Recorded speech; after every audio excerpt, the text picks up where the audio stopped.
Spurs up, Carolina fans. This is Phil Harris here at the Ruckin Roosters Show, and I'm joined with a very, very special guest this time around.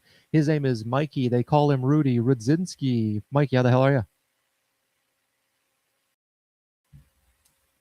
You are muted, my friend. I cannot hear you at all on the thing there. Unbelievable. There That's we go. Great way to kick this off. So I was saying I was doing great, but clearly I'm a little behind the eight ball here. No, man, all is well. We had a fantastic end to the rugby season. It was a fun fall, and just finally finished up last week. So, it's been a great season. Good. That's awesome. Glad to hear it for sure. You know, you and I talk quite a bit. We're Free Jacks fans. We live in the same area, so we'll always see each other at Free Jacks games and stuff like that. You're a Mystic River guy. I'm a Mystic River fan. I'd love to see that program doing so well. But let's get into your origin story with rugby. You've been on the show before. It's been a couple years now at this point, talking about Carolina Rugby and your involvement overseas playing for Team USA, which is what your hat is wearing. You're wearing that hat there. But what is your origin story with rugby? How did you find rugby? Yeah, man. It's funny. Rugby for me goes back to, essentially birth. I think I had one of these miniature balls in my crib when I was a little kid, a nice little Gilbert size, whatever, 0.5 or size 1 that they have. Yeah. My dad he found rugby at University of Rhode Island. Mm-hmm. So he found it in 1980 and fell in love with it from there. And of course, I was brought along to every single Saturday being a rugby day as a young child. And then as I started to play more sports, of course, I wasn't always there, but when I had the opportunity to go or the option, I always wanted to go to the rugby pitch. So, I was touch judging, running out waters, running out the tee, throwing or kicking a ball on the sidelines from the day, as far back as I can remember. It's incredible to think about. Like, I found it at 17. So for you to find it essentially at birth, like you were always going to be a rugby kid, no matter what, with your dad, a legend in this area. His name's Buzzy. Fantastic man for sure. A Mystic man through and through, an absolute legend. But yeah, that's so cool that you found it so early on. But let's talk about, at this point, how did you end up at Carolina? How did that process come about? Yeah, it's funny. Being in high school and not having a high school program, my father, Buzzy, started the Mystic River Youth Rugby program when I was 12 because I was begging him. I want to play rugby. Right. He did it. We're entering our 21st year of its existence right now, which is pretty amazing to say.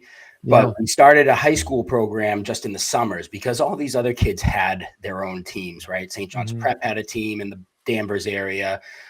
Boston College High had their own team south of the city. So I was kind of left without a home. And so I played for the men's team, but I knew that going into college that I was going to, just stick to rugby. I wasn't really gifted with the, the physical traits that are required to play college football or, any other sport for that matter. So rugby was always going to be the thing for me. And, I took that passion to my application process. I applied to, the Dartmouth, spoke to Mags when he was actually coaching up there. Wow. And I didn't quite have the grades to get there.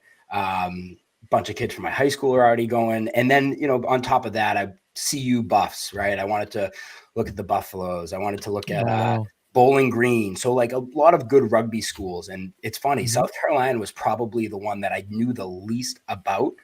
How about that? It came to rugby. But when I went down, Jimmy Farrar met me on campus when I was 17 years old.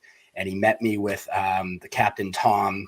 I think Tom Plumley was his last name. And, they walked me around, kind of toured me. And, I fell in love with the school. It's just such an awesome place. And, I decided that if I get in, that's probably where I want to go. And, we'll see what the rugby turns into. And sure enough, when I got there, it was a fun time, to say the least. It was a good group of guys. 100%. Yeah, for sure. I think a lot of people have that when they're touring the school. They have that moment, especially like when you're around the horseshoe. Like, that's just a magical place, man. It's so beautiful. You fall in love with the school. I was going to ask you, what was your major while you were at Carolina? I don't even know this. Yeah, I studied economics. So I was in the Darla Moore School. Did econ with a minor in Mandarin studies. So I had actually No studied kidding. Japanese in high school. And when I went there, I, had the aspirations of getting into that well-known and highly touted international business program. But Yes. after that first year and, having quite a bit of fun, I didn't quite have the grades to get into that course there, but, I still stuck through with my Chinese studies and enjoyed that as well. So, yeah. Incredible. What do you do now outside of for work? Actually, what do you do now? Yeah, so I've been in the software world for the last, give or take 10 years. I've had a couple different positions. I was in, sales, like I was a business development rep for, straight out of university. And I was at a big company, and then I kind of got my feet under me, was in an account executive role at another company, wound up sticking that out and enjoyed it. And then obviously COVID hit and a lot changed. So, kind of took that time to, I guess, dig deep. And, in that time, I tried a few different things, saw what I didn't like and what I wanted to do. And I wound up going back towards it. But I went to be a recruiter. So I was a recruiter for about a year. And then as the company was continuing to make changes at a company called Feedonomics, where our principles and our culture was, was actually the legacy principles from James Kerr's book about the All Blacks. I actually then pivoted over into a customer success role. So I did get laid off last year. So I kind of, I've been reassessing again, but I've got some feelers out there. So right now I'm a free agent. Wow. Okay.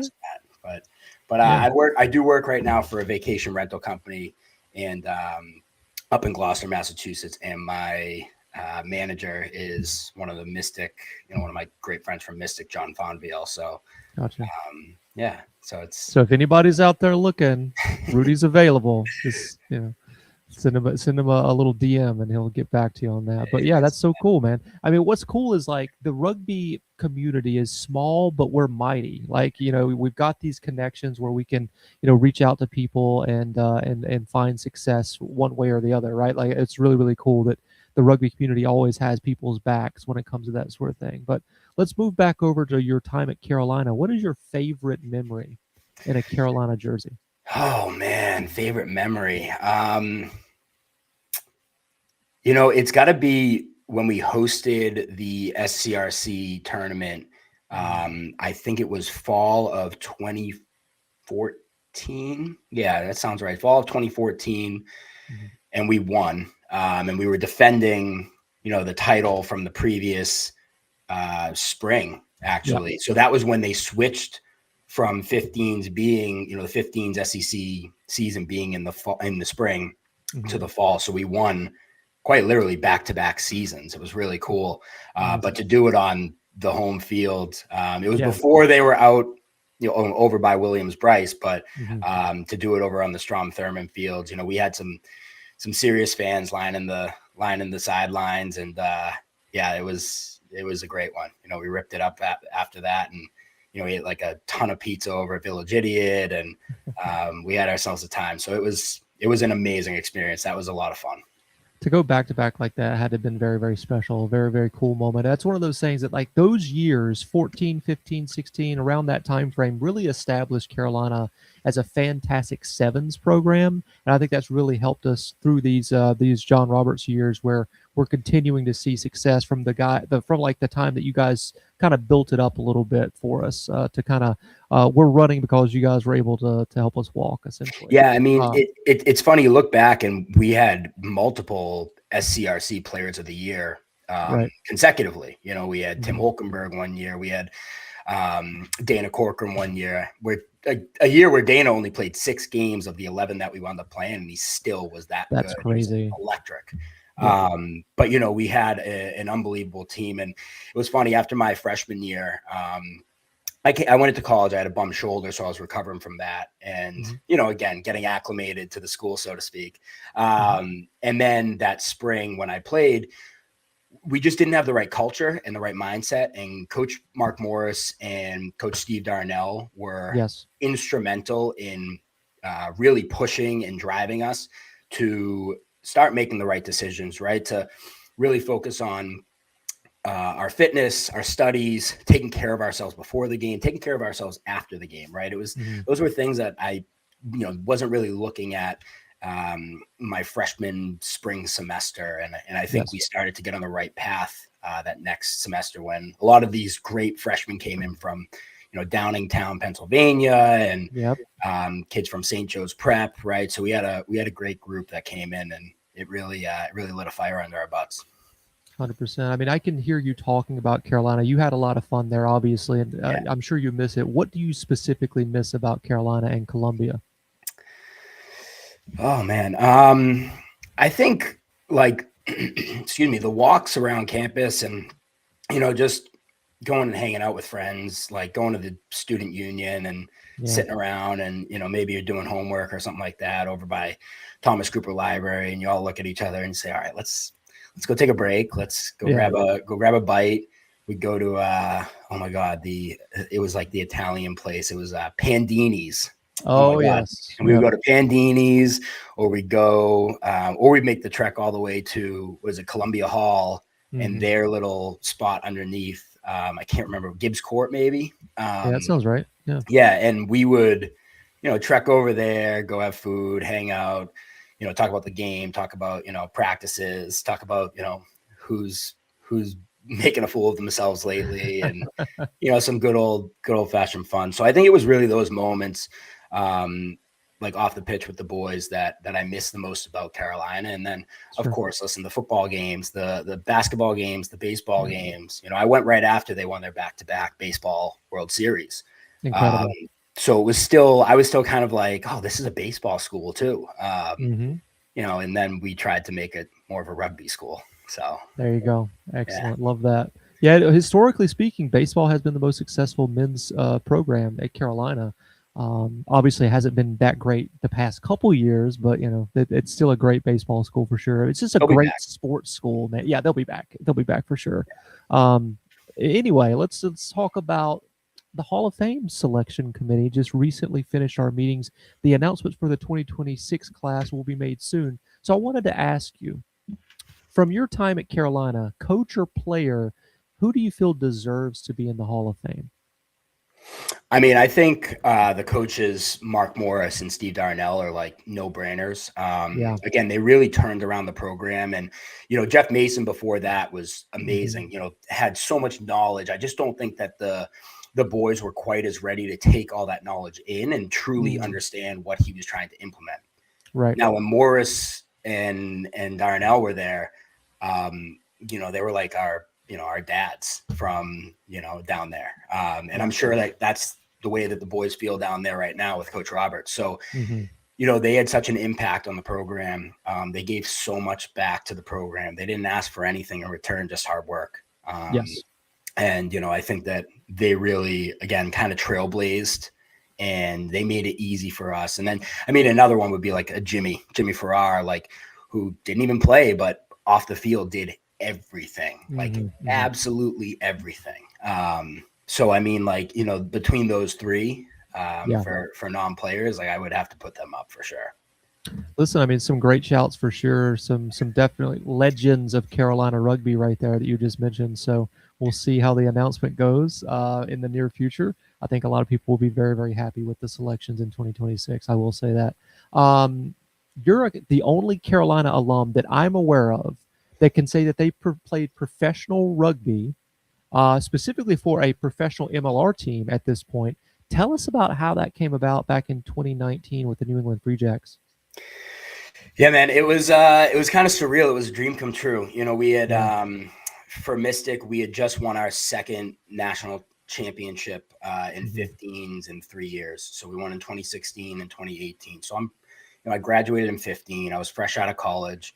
I wanted to play at the absolute highest level. I wanted to push myself, see how far I could go. And, at that point I had already played in Israel and Maccabi on the Maccabi USA team. But, there was still that next thing that I was missing. And it was pro, right? Like I wanted to play pro, or wanted to play, get an international cap. Now, again, I wasn't gifted with speed, size, things like that. So, I just had to bust my butt and, make sure that, I gave the coaches absolutely no chance to leave me off of any rosters. So in 2018, when we had the opportunity and we were hosting the Free Jacks, being were hosting the Rudy team for the first clash.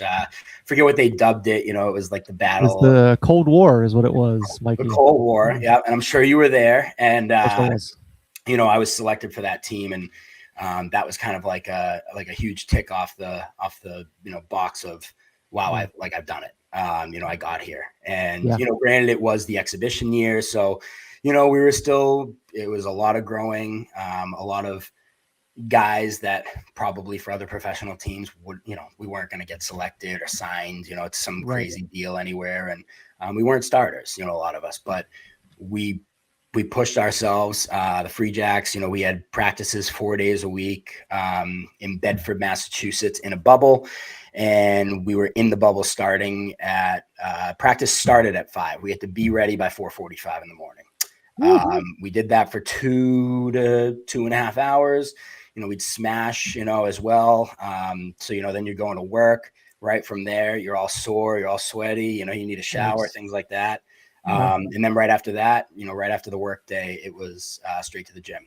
So it was a lot, definitely, I think wore a lot of us down, but it was cool, to get into experience playing, the Leinster and Munster and Connacht and Ulster, academy teams. And, just getting to experience that firsthand was like a really, really fun experience. I mean, I can't imagine. My playing days were long past by the time that the Free Jacks came around. But to do something like that, like put your mind to it and work so hard to get to that point to be selected and play in those games must have been an absolute thrill. And I'm sure something that you're going to think back on very, very fondly for many, many years to come. It's a cool accomplishment for you. Speaking of accomplishments, you're a highly accomplished referee and award-winning referee now as well. How did that process come about? Yeah, it's funny. It actually happened like right at the end of my Free Jacks experience. So 2019, after that exhibition year, I went back to Mystic. I took a couple months off. I needed the little breather, and went back to Mystic that fall. I blew up my ankle, and it was, I knew that something was wrong. I knew it was going to probably be a long recovery. But I hate to say this, but fortunately COVID hit. So I wasn't missing any rugby, so I really didn't miss much rugby, beyond that. And I knew that I was still going to come back and play. I wanted to play in the Maccabea games one more time. I wanted to play a little bit more footy, but I got approached by actually our good friend TK. And TK messaged me on, I think it was Facebook Messenger, and was like, "Hey mate, like, would you be keen to chat real quick?" And I'm thinking like, oh my God, he's calling me back. Like, am I getting back on the team? But I knew deep down, I'm like, that's not his reason. But no, he said, listen, there's a ref group. We're talking to the refs and the ref management. And they want to bring in some high level players that we think would make good referees. Jonathan Kaplan would like to speak with you. And I'm like, Jonathan Kaplan? I mean, we're talking about, a guy who's got 70 plus international caps. He's done British Irish Lions tests, and crazy, right? So I hopped on a call with him, and he did in the beginning try to kind of give me the ultimatum of like, all right, well, you're playing or you're reffing. And I'm like, well, I'm doing both, but like, I'm in. Right. But he was like, I would like you to hop on Zooms with me every week. So it was him and Chris Pollock I was on constantly with. They took a lot of time out to help develop me, and a player you're probably familiar with, Nico Kruger. Oh yeah.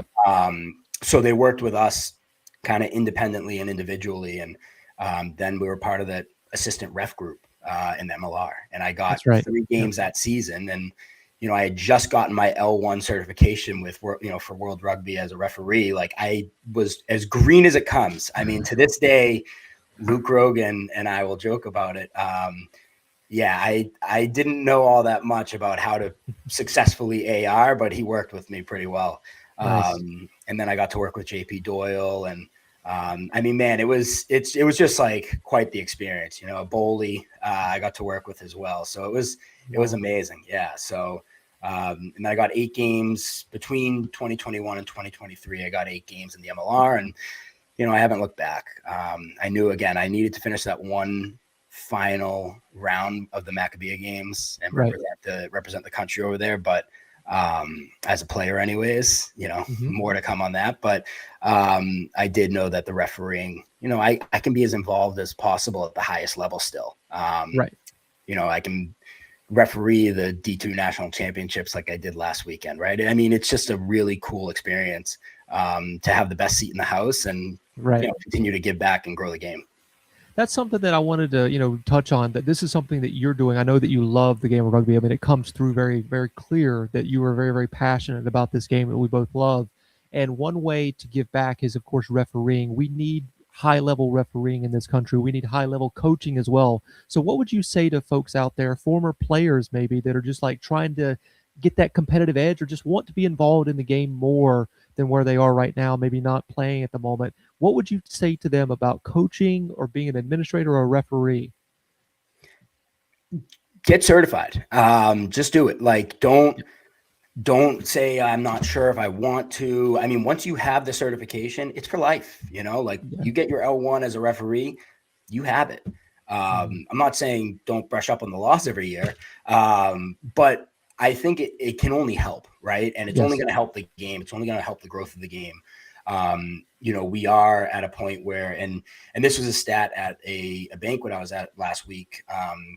You know, like the average age of referees in, you know, across all sports in the US, at least at the high school level, is like high 50s, you know, like 58, 59. And I'm not saying that that's a problem, but it just goes to show that, like, especially when players or coaches or fans or just, you know, random people are complaining about the calls and the outcomes of the game or just the product itself, you know, then we need to do something about it, right? So I think just getting involved, and again, if it's on the coaching level, I think that's awesome. I love, you know, hearing about like the kids that I coached in our Mystic River Youth Rugby program, and you know, all of a sudden they're getting involved with coaching at the high school level, or you know, they're starting to look at college, you know, coaching college teams. It's like that's an awesome thing to do. So if you can't play, stay involved, you know, give back to the game. We got to keep growing.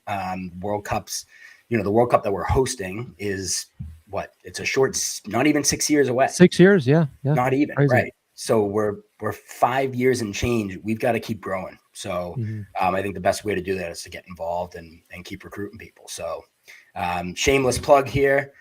New England Rugby Referee Society. If you're in New England or ever, you know, come up this ways. If you want to play, come out to Mystic River. And if you want to referee, join our group. It's an awesome group of people. We've got some World Cup capped referees as well.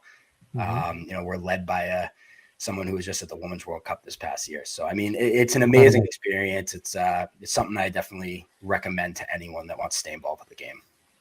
Great way to put it, for sure. And I mean, he's not going to lead you astray. He's giving you the best possible club in New England, and the referees are a fantastic group for sure. Any advice that you would give to an up and coming referee that wants to get better? How do they go about doing that?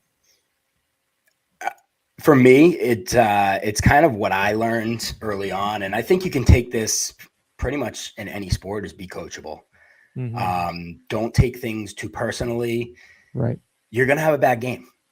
It's just fact, right? Like, no one is perfect. You know, when we're watching from our couches at home and we're all referees on Saturdays, it's easy to say, oh my God, this referee is missing this, that, and the other. Well, sometimes it's, you know, he's asked before the match, what is the game asking of me?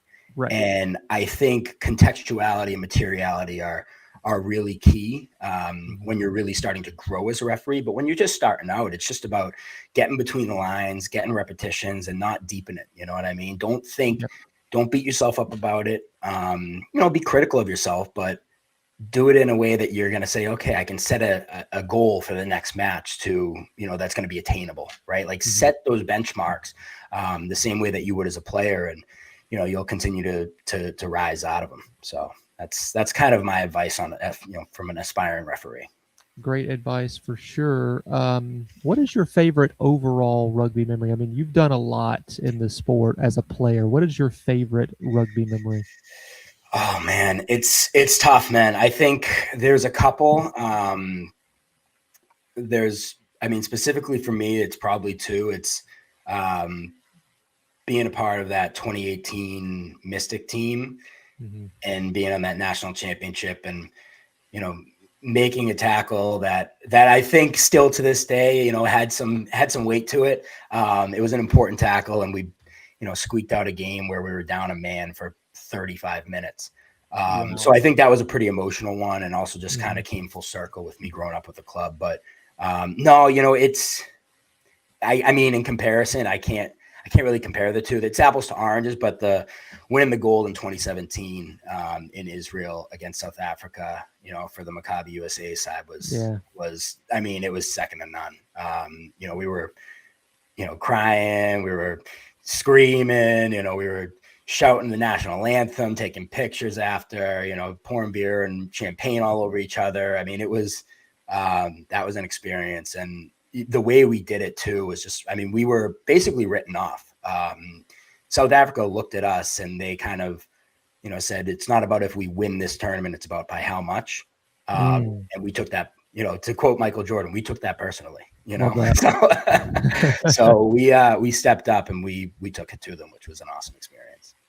Fantastic. Very cool. I've got one final thing for you, Mike. You've been fantastic as always.